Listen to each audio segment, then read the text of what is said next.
नमस्कार, अमर छत्तीसगढ़ देख रहे हैं आप। मैं हूं प्रशांत कटारे और बुलेटिन की शुरुआत दिल्ली से आई बड़ी खबर के साथ। पीएम मोदी से गृह मंत्री अमित शाह की मुलाकात खत्म हो गई है। पीएम मोदी के साथ चल रही बैठक खत्म हो गई। प्रधानमंत्री आवास से अमित शाह निकल चुके हैं। बताया जा रहा है कि लॉकडाउन पर चर्चा हुई है पीएम मोदी और अमित शाह के बीच, क्योंकि 30 मई तक चौथा लॉकडाउन है। चौथा लॉकडाउन भी खत्म होने वाला है और उसके बाद क्या व्यवस्थाएं की जाएं, कहां कहां सख्ती बरती जाए, कहां छूट दी जाए, क्योंकि अर्थव्यवस्था भी अब पटरी पर लानी है, अर्थव्यवस्था में भी जान फूंकनी है। उस लिहाज से क्या कदम उठाए जा सकते हैं। नेशनल एडिटर शैलेंद्र वांगू इस वक्त हमारे साथ जुड़ गए हैं। शैलेंद्र, क्या चर्चा हुई इस मीटिंग में, मुलाकात में पीएम मोदी और गृह मंत्री के बीच? देखिए, इस मुलाकात का मकसद ये है कि लॉकडाउन को लेकर क्या फैसला लिया जाना चाहिए आगे, क्योंकि आपको याद दिला दें कि कल ही सभी राज्यों के मुख्यमंत्रियों से गृह मंत्री अमित शाह की चर्चा हुई है। लॉकडाउन पर उनसे राय ली गई थी। सबने अपना अपना पक्ष रखा है गृह मंत्री के सामने और उसको लेकर ही आज गृह मंत्री ने मुलाकात की है प्रधानमंत्री मोदी से। उस बैठक में कैबिनेट सेक्रेटरी राजीव गौबा और होम सेक्रेटरी AK भल्ला भी मौजूद रहे और माना जा रहा है कि आगे की रणनीति क्या होगी, रूपरेखा क्या होगी 1 जून के बाद, इस पर चर्चा हुई है। हालांकि फैसला क्या हुआ है इसलिए थोड़ा इंतजार करना होगा। माना जा रहा है कि 1-2 दिन के अंदर ही जो नई गाइडलाइंस है या जो नई रूपरेखा है वो सबके सामने होगी। लेकिन इसी बीच खबर ये भी आ रही है कि जो गोवा के मुख्यमंत्री हैं उन्होंने कहा है कि 15 दिन के लॉकडाउन को और बढ़ा दिया जाना चाहिए और हालांकि छूट के साथ उसमें उन्होंने रेस्टोरेंट्स को खोलने की भी मांग की है, कुछ ज्यादा बिजनेस को भी खोलने की मांग की है। लेकिन ऐसे में ये भी खबर आ रही है कि बहुत से राज्यों ने लॉकडाउन को एक्सटेंड करने की बात की है, लेकिन जैसे कि पिछले गाइडलाइंस में साफ हो गया था कि अब केंद्र से ज्यादा राज्यों के पास ये अधिकार है कि वो कहाँ कंटेनमेंट जोन को तय करते हैं और उसके बाहर वो क्या छूट देना चाहते हैं। लेकिन कुछ एक ऐसे एक्टिविटीज हैं, गतिविधियां हैं जिन पर रोक बरकरार रह सकती है, जैसे कि स्कूल, कॉलेज, मॉल्स और सिनेमा हॉल्स और जिम्नेजियम। तो ऐसे में बाकी क्या कुछ खोला जा सकता है, इन तमाम पहलुओं पर कल ही चर्चा हो गई थी। आज इस पर पीएम मोदी को ब्रीफ किया गया है और माना जा रहा है कि जल्द ही नई गाइडलाइंस को लेकर भी गृह मंत्रालय की तरफ से इस पर ऑर्डर जारी किया जाएगा। जी, 2 बातें। एक तो ये कि इस बार पीएम नरेंद्र मोदी ने मुख्यमंत्रियों से बात नहीं की। अमित शाह, गृह मंत्री अमित शाह ने बातचीत की और उसके बाद बात पीएम मोदी तक डिस्कशन के लिए वो पहुंचे। इसके अलावा छत्तीसगढ़ के लिहाज से बात करें, छत्तीसगढ़ के मुख्यमंत्री चाहते हैं कि बॉर्डर, जो राज्यों के बॉर्डर हैं वो सील रहें। तो ये अभी भी केंद्र के अधिकार में ही रहेगा या फिर राज्यों के हाथ में होंगी ये कुछ और छूटें कि भाई वो अपने राज्यों के बॉर्डर अभी सील रखना चाहते हैं तो रख सकते हैं? देखिए, आपको याद दिला दें पहले तो ये कि पिछली जो बैठक हुई थी जब प्रधानमंत्री मोदी ने सभी मुख्यमंत्रियों से चर्चा की थी, तो उस वक्त ये मीटिंग मैराथन मीटिंग थी और सभी मुख्यमंत्रियों को अपनी बात रखने का मौका मिला था। लेकिन अब कल गृह मंत्री ने सभी मुख्यमंत्रियों से बात की है और एक नए स्वरूप को लेकर चर्चा हुई है कि किस तरह से इसको आगे बढ़ाया जाना चाहिए। उनके कंसर्न भी सुने गए, उनकी जो रिक्वायरमेंट उनको भी नोट किया गया और अब देखना ये होगा कि सेंटर की तरफ से नई रूपरेखा कैसे तय होती है। हालांकि जहां तक बॉर्डर्स की आप बात कर रहे हैं, सेंटर ने ये पूरी छूट दे रखी है राज्यों को कि वो किस तरह से कंटेनमेंट जोन्स तय करना चाहते हैं। अगर बॉर्डर सील किया जाता है जरूरत के आधार पे तो उस एरिया का DM ये ऑर्डर जारी कर सकता है। हमने ये भी देखा है कि पिछले दिनों दिल्ली नोएडा, दिल्ली गाजियाबाद बॉर्डर या दिल्ली गुड़गांव बॉर्डर की बात करें तो उनको सील कर दिया गया, क्योंकि जहां पर केसेस बहुत ज्यादा हैं तो अभी भी लैंड बॉर्डर इंटरस्टेट मूवमेंट को लेकर बसेस को लेकर कहा गया था कि शुरू की जा सकती है, लेकिन इसमें राज्यों की सहमति होना जरूरी है। तो राज्यों की अगर सहमति होती है तभी। बिल्कुल जी, बिल्कुल, बहुत शुक्रिया आपका से बात करने के लिए। तो आज मुलाकात पीएम नरेंद्र मोदी और अमित शाह के बीच, और अब देखना होगा कि चौथा लॉकडाउन खत्म होने के बाद क्या सूरत होगी, क्या कुछ एहतियात बरतने की जरूरत होगी और क्या गाइडलाइंस केंद्र जारी करता है।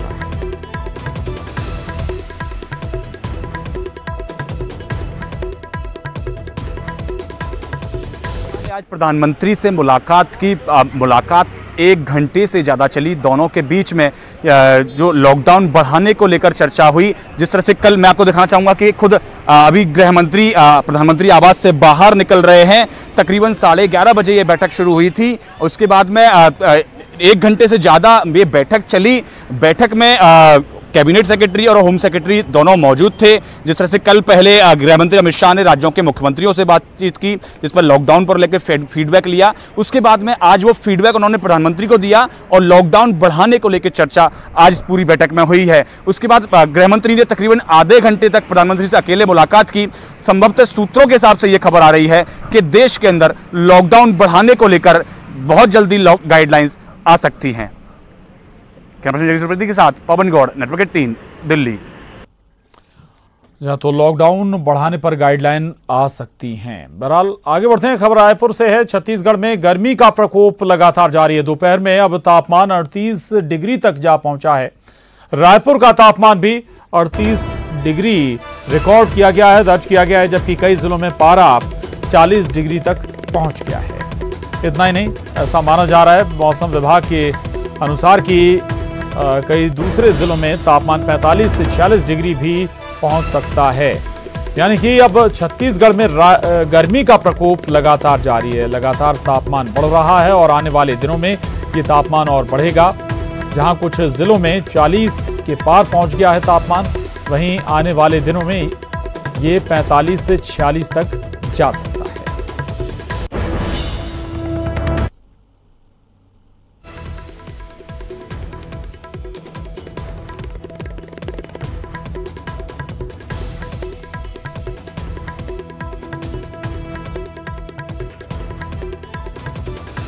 युगल तिवारी हमारे साथ जुड़ गए हैं। युगल, मौसम विभाग ने चेता दिया है कि आने वाले दिनों में 45 से 46 डिग्री तक तापमान जा सकता है छत्तीसगढ़ का। उस लिहाज से अब जनता को रहने की भी तैयार रहने की भी जरूरत है।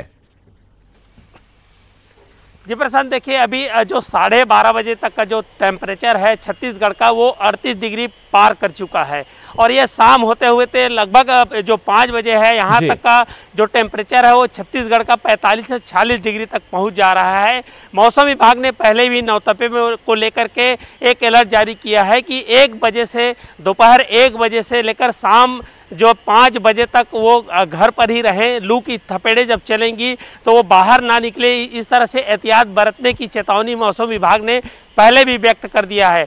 अभी भी छत्तीसगढ़ के 28 जिले हैं, उसमें कोई भी ऐसा जिला नहीं है जहां पे तापमान 38 डिग्री दर्ज किया गया हो। सभी जो जिले के तापमान है 40 के ऊपर है और दुर्ग सबसे गर्म है, जहां का जो तापमान है कल की बात अगर हम करें तो 45 डिग्री जो है दुर्ग का तापमान दर्ज किया गया था। तो उसके एक दिन पहले ठीक वहां का तापमान 46 डिग्री के करीब पहुंच गया है। माना एयरपोर्ट और रायपुर का तापमान है वो 45 के अधिक जा रहा है। तो कुल मिलाकर कहा जा सकता है कि छत्तीसगढ़ में झुलसा देने वाली गर्मी लगातार है वो चल रही है। और हालांकि आज कुछ राहत मिल सकती है क्योंकि छत्तीसगढ़ के कुछ हिस्सों में मौसम विभाग ने जो संभावना व्यक्त की है कि बूंदाबांदी होगी, साथ ही साथ तेज अंधड़ जो है चलने की, तेज आंधी चलने की भी संभावना है वो मौसम विभाग ने व्यक्त किया है। लेकिन गर्मी है, गर्मी का जो है जला देने वाली जो धूप है लोगों को परेशान कर रही है और बदली और उमस भी काफ़ी शाम को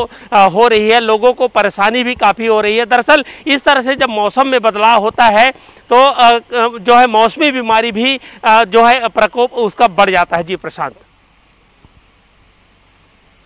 जी बिल्कुल युगल, लेकिन 9 तपा चल रहे हैं तो कम से कम इन 9 दिनों में हमें इस गर्मी से निपटने के लिए जरूर तैयार रहना होगा। बहुत सारे जो नुस्खे हैं उनका इस्तेमाल लोग करते हैं गर्मी से बचने के लिए। युगल जी प्रशांत, देखिए अमूमन देखा जाता है कि जब गर्मी के समय आता है तो शीतल पेय पदार्थ का अधिक से अधिक सेवन करना चाहिए। लोगों को धूप में निकलने से पहले काफ़ी तादाद में पानी भी पीना चाहिए। डॉक्टर भी, चिकित्सक भी इसकी सलाह देते हैं। लेकिन अभी लॉकडाउन की वजह से जैसे कई प्रकार के जो शीतल जो पेय पदार्थ है, चाहे गन्ना रस की अगर हम बात करें, शिकंजे की बात करें, वो आम जो सड़कों पर मिल नहीं रहा है। इसकी वजह से राहगीरों को काफ़ी परेशानी हो रही है और जरूरी एहतियात इस तरह से बरतनी चाहिए। जब कोई व्यक्ति धूप पे निकले तो पूरे शरीर को कवर करके निकले, जो छोटा आस्तीन की जो शर्ट है वो ना पहने। इसके अलावा जो है भड़कीले रंग के कपड़े भी नहीं पहनना चाहिए। चिकित्सक है, मौसम वैज्ञानिक है, लगातार ये सलाह दे। होगा, कोशिश करें कि कम से कम ऐसी तेज धूप में बाहर निकलें जब तापमान लगातार बढ़ रहा हो। शुक्रिया आपका युगल इस पूरी जानकारी के लिए। आगे बढ़ते हैं। छत्तीसगढ़ के पूर्व मुख्यमंत्री अजीत जोगी की स्थिति बेहद गंभीर बनी हुई है। पिछले लंबे वक्त से अस्पताल में भर्ती जोगी को बुधवार देर रात 11 बजे दिल का दौरा पड़ा था, जिसके बाद से उनकी हालत नाजुक बनी हुई है। पल्स रेट और बीपी में भी काफी उतार चढ़ाव देखने को मिल रहा है। कार्डियक अरेस्ट के बाद जोगी का स्वास्थ्य अभी हीमोडायनामिकली स्थिर है। छत्तीसगढ़ के पूर्व मुख्यमंत्री अजीत जोगी की हालत और गंभीर बनी हुई है। कार्डियक अरेस्ट हुआ था, उसके बाद से हालात और ज्यादा नाजुक हो गए हैं। हालांकि डॉक्टर लगातार जुटे हुए हैं। जी, एक बार जब 27 तारीख की रात में कार्डियक अरेस्ट आया था तो उसके बाद काफ़ी देर बाद वो रिवाइव हुए, बीपी भी डाउन हो गया था। फिर ड्रग्स वगैरह के सपोर्ट के साथ बीपी मेंटेन रहा। अभी तो स्थिति काफ़ी स्थिर है। थोड़ा ब्लीडिंग भी हो रही थी। उनका INR जो होता है, जो ब्लीडिंग प्रोफाइल रहता है, वो 9 आ गया था। तो लंग्स में और एब्डोमेन में ब्लीडिंग हो रही थी। तो जो इंजेक्शन की आप लोग बात कर रहे थे वो ऑक्टाप्लेक्स इंजेक्शन उनको लगा है 6 वायल, जिससे कि उनका INR जो है 9 से 1 आ गया है और ब्लीडिंग भी बंद हो गई है। अभी बीपी वगैरह भी काफ़ी स्थिर है, हार्ट रेट वगैरह सब ठीक है, किडनी लीवर सब ठीक है। ब्रेन बहुत हल्की सी एक्टिविटी है। बहुत दिनों से कोई ब्रेन में ऐसे इम्प्रूवमेंट के साइन तो नहीं दिखे हैं।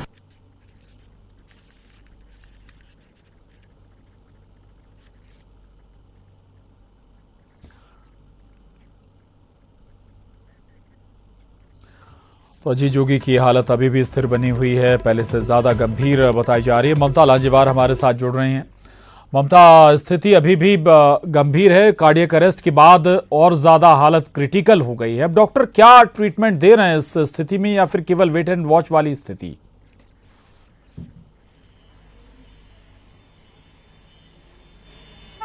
देखिए, पूर्व मुख्यमंत्री अजीत जोगी की स्थिति लगातार गंभीर बनी हुई है और कल उनको एक रेयर इंजेक्शन लगाया गया। जो हॉस्पिटल की तरफ से बुलेटिन जारी हुआ उसमें ये तो नहीं बताया गया कि कौन सा इंजेक्शन लगाया गया, क्योंकि अपने मेडिकल एथिक्स होते हैं, लेकिन ये बताया गया कि एक रेयर इंजेक्शन लगाया गया। और ये इंजेक्शन, उनका ऐसा दावा है कि छत्तीसगढ़ में बहुत कम ही उपयोग किया गया है अब तक के। और इस इंजेक्शन को लगाने के बाद में अजीत जोगी की जो स्थिति है, जो परसों जो उनको दोबारा कार्डियक अरेस्ट आया था, उसके बाद में जो लगातार उनका स्वास्थ्य और भी ज्यादा गिर रहा था, वो स्थिति अब स्थिर हुई है, थोड़ी सी संभली है। तो आज के मेडिकल बुलेटिन में जो सुबह 11:30 बजे जो जारी हुआ उसमें यही बताया गया है।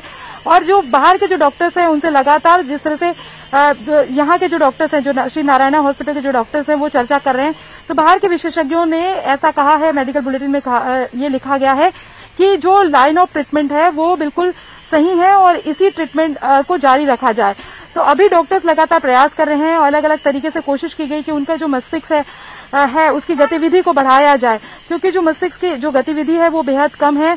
वेंटिलेटर के जरिए उनको सांस दी जा रही है और फिर भी स्थिति स्थिर बनी हुई थी। लेकिन जैसे ही परसों कार्डियक अरेस्ट आया उसके बाद में स्थिति और ज्यादा गंभीर हुई है। तो डॉक्टरों की टीम पूरे समय नजर रखे हुए है। देश के अलग अलग जो स्पेशलिस्ट डॉक्टर्स हैं, बिल्कुल टीम लगातार कोशिशों में जुटी हुई है, ट्रीटमेंट दिया जा रहा है। कोशिश यही है कि जल्द से जल्द रिकवर करें अजीत जोगी। शुक्रिया ममता आपका इस पूरी जानकारी के लिए। यहाँ वक्त एक छोटे से ब्रेक का है, फौरन लौटेंगे। ब्रेक के बाद खबर जगदलपुर से। जगदलपुर में 3 कोरोना पॉजिटिव मरीजों का इलाज चल रहा है। इन्हें गुरुवार रात भानु प्रतापपुर से लाया गया। इनमें पहले ही कोरोना की पुष्टि हो चुकी है। इस बात की जानकारी जगदलपुर मेडिकल कॉलेज के डॉक्टर नवीन दुल्हानी ने दी। गौरतलब है कि डिम्परापाल मेडिकल कॉलेज में कोरोना पीड़ित मरीजों के लिए कोविड-19 वार्ड बनाया गया है, जिसमें इन तीनों पॉजिटिव मरीजों को इलाज के लिए भर्ती कराया गया है।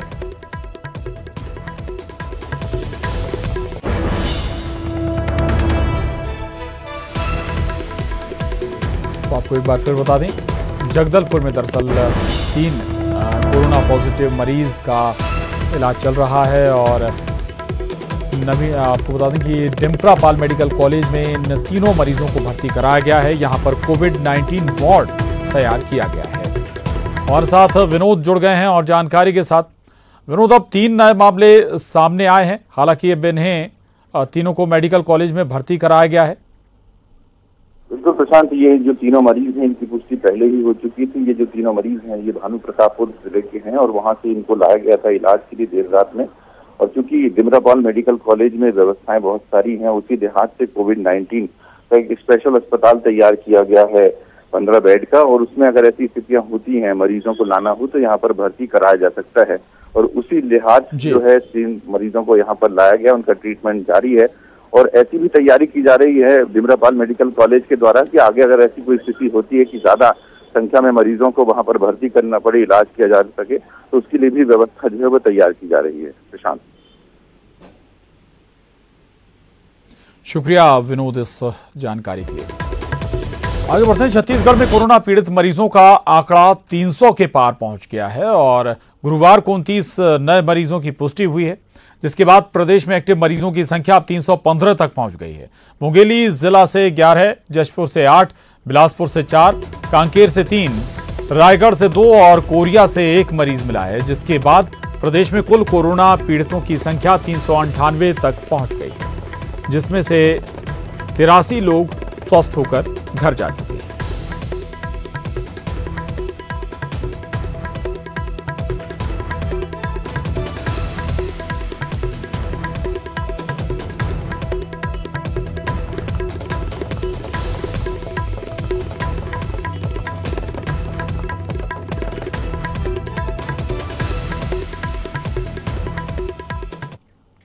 अगली खबर का रुख कर रहे हैं और कोरोना के चलते छत्तीसगढ़ में सब्जी की खेती करने वाले किसानों की स्थिति बेहद खराब है। बड़ी संख्या में सब्जियां बाहरी राज्यों में जाती थीं, वहीं लॉकडाउन के चलते इस बार ऐसा नहीं हो पाया। वहीं अब बाड़ियों की सब्जियां भी तैयार हैं, थोक मंडियों में दाम मिल नहीं पा रहा है। यही वजह है कि अब ये किसान खुद ही सब्जी बेच रहे हैं। रोज की जरूरत के अनुसार सब्जियां तोड़कर लाते हैं और शहर में बैठकर बेच रहे हैं। इन किसानों के साथ ही काम के अभाव में और भी लोग सब्जी बेचने का काम कर रहे हैं। यही वजह है कि राजधानी रायपुर में बेहद पास सब्जियों के बाजार नजर आते हैं।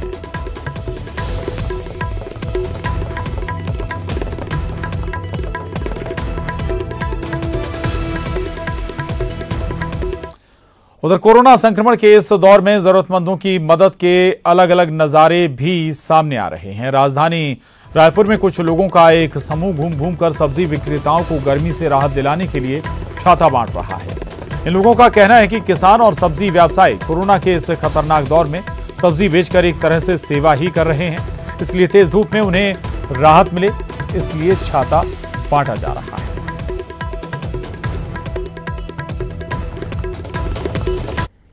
परसों देखा सब धूप में बैठे हैं और बेचारे धूप में तप रहे हैं और इतनी गर्मी पड़ रही है, तो मेरे मन में आया कि छाता इनको बांटना चाहिए। तो मैं कल गया बाजार तो 120 छाता लाया हूँ। करीब 100 लोग करीब यहाँ हैं।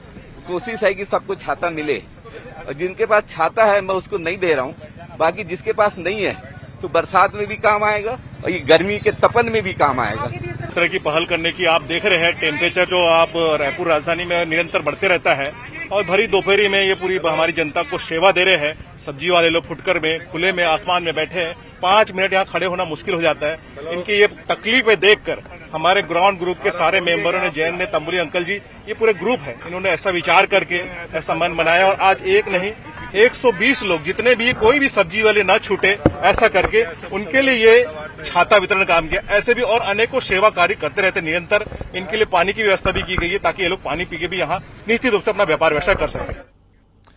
उधर गरियाबंद का एक क्वारंटाइन सेंटर इन दिनों लोगों के बीच चर्चा का विषय बना हुआ है। देवभोग विकासखंड के लाटापारा क्वारंटाइन सेंटर में गांव के सरपंच क्वारंटाइन कर रहे लोगों को रोज योग करवा रहे हैं। सरपंच योगेंद्र यादव रोज सुबह 4:30 बजे क्वारंटाइन सेंटर पहुंचते हैं और वहां मौजूद लोगों को 5:30 बजे तक योग अभ्यास करवाते हैं। इस दौरान सोशल डिस्टेंसिंग और चेहरे पर मास्क लगाने का पूरा ख्याल रखा जाता है। सरपंच का कहना है कि इससे इनकी इम्यूनिटी बढ़ेगी और स्वास्थ्य लाभ मिलेगा। 4 बजे उठते हैं सरपंच, 4:30 बजे से आते हैं, 4:30 बजे हम लोग उठते हैं। उसके बाद योगा शुरू करते हैं। महिला और पुरुष सब लोग सम्मिलित हैं। इन लोगों को इसलिए योगा कराया जा रहा है ताकि इनका रोग प्रतिरोधक क्षमता बढ़ सके और कोरोना जैसे संक्रमण से बच सके, इसके अलावा स्वास्थ्य लाभ कर सके, इसीलिए हम इसको योगा करा रहे हैं। और बात रेल मंत्री पीयूष गोयल की अपील की। पीयूष गोयल ने अपील की है कि सभी जो गंभीर रोग से ग्रस्त लोग हैं श्रमिक स्पेशल ट्रेन में यात्रा ना करें। इसके अलावा गर्भवती महिलाएं और बुजुर्ग लोग भी श्रमिक स्पेशल ट्रेन से यात्रा ना करें। बहुत आवश्यक होने पर ही लोग यात्रा कर सकते हैं। रेल परिवार यात्रियों की सुरक्षा के लिए पूरी तरह से प्रतिबद्ध है। तो ये अपील की है रेल मंत्री पीयूष गोयल ने।